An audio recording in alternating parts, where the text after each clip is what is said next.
आज मी तुमच्यासमोर आलो ते तुमची मतं मागायसाठी आलेलो आणि माझा अजेंडा घेऊन तुमच्याकडे आलो.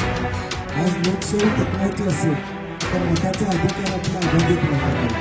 मतदार हा राजा, त्याच्याकडे 5 वर्षात एकदा ज्यावेळी सामान्य माणसं येतात किंवा नेते येतात त्यावेळी त्यांना त्यांची भूमिका मांडायची संधी मिळाली पाहिजे. की साहेब भाजपचे लोक माझ्याकडे आलते, 40-50 लाख रुपये मला द्यायला तयार होते, उमेदवारी मागायची. खरं सांग मी एकनिष्ठ आहे तुमच्यावर, मी त्या माघार घेतली नाही. काँग्रेस पक्ष म्हणून आम्ही एक जाहीरनामा लोकांच्या पुढे आणलेला आहे. त्या जाहीरनाम्याच्या माध्यमातून या कोल्हापूर शहरामध्ये आम्ही काय करणार आहे हे सांगण्याचा प्रामाणिक प्रयत्न आम्ही करतो.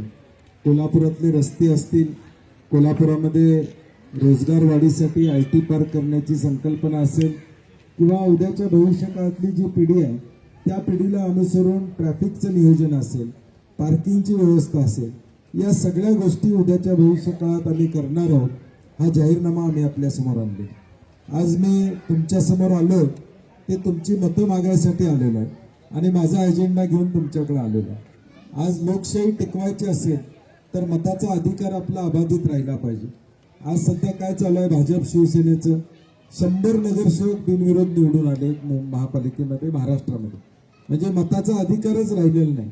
आता एक नवीन ट्रेंड आलेला आहे, भाजपकडनंच तो जास्त चालवला जात आहे की उलट्या बाजूच्या उमेदवाराची माघार घ्यायची, म्हणजे बिनविरोध निवडणूक होत्या, तुमच्या आमच्या मताला किंमतच नाही, अशी अवस्था दुर्दैवानं लोकशाहीमध्ये झाली. आज मी इथं आलेलो आहे, माझे उमेदवार इथं आलेले आहेत, ते काय सांगतायत तुम्हाला की मत आम्हाला द्या, आम्ही काय करणार हे तुमच्या पुढे मांडताय. तुम्हाला ते पटल्यावर तुम्ही आम्हाला मतदान करणार आहेत.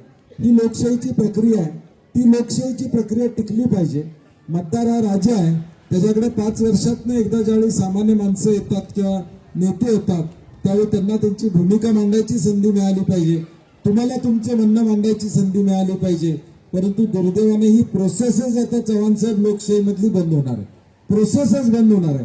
कारण की बिनविरोध हा नवीन फॅड आलेला आहे की बिनविरोध निवडणुका करायच्या, म्हणजे सत्तेतल्या असलेल्या पक्षानं दबाव टाकायचा आणि बिनविरोध करायचा, म्हणजे तुमच्या मताचीच गरज लागणार नाही, असं एक वातावरण दुर्दैवानं महाराष्ट्रामध्ये निर्माण झालं. काल मी इचलकरंजीमध्ये, परवा दिवशी होतो मी इचलकरंजीमध्ये सुद्धा पूर्ण महापालिकेचं पॅनेल उभं केलेलं आहे. माझ्या गाडीत एक उमेदवार बसलेला, तो उमेदवार पुढे गप्पा मारताना मला सांगायला लागला की साहेब भाजपचे लोक माझ्याकडे आलते, 40-50 लाख रुपये मला द्यायला तयार होते, उमेदवारी माघार घ्यायची. खरं साहेब मी एकनिष्ठ आहे तुमच्यावर, मी काय माघार घेतली नाही. मी पण कौतुक केलं, आपल्याशी एकनिष्ठ आहे, एवढं राहिला, अभिनंदन केलं. मग वेळ झाला, आमची निवडणूक म्हणजे प्रचार सभा संपल्या, मग म्हणलं एवढा खंबीरपणे हा राहिलाय तर याच्या घरला जाऊन आला पाहिजे आपण. तेव्हा हे एवढा एकनिष्ठ राहिलाय म्हणल्यावर घरी गेलो आणि मी डोक्याला हात लावला. मी म्हणलं हे खरा एकनिष्ठ आहे, कारण 10 बाय 10ची खोली होती, तो 40-50 लाख घेऊन माघार घेऊ शकत होता. आणि त्याने मला सांगितलं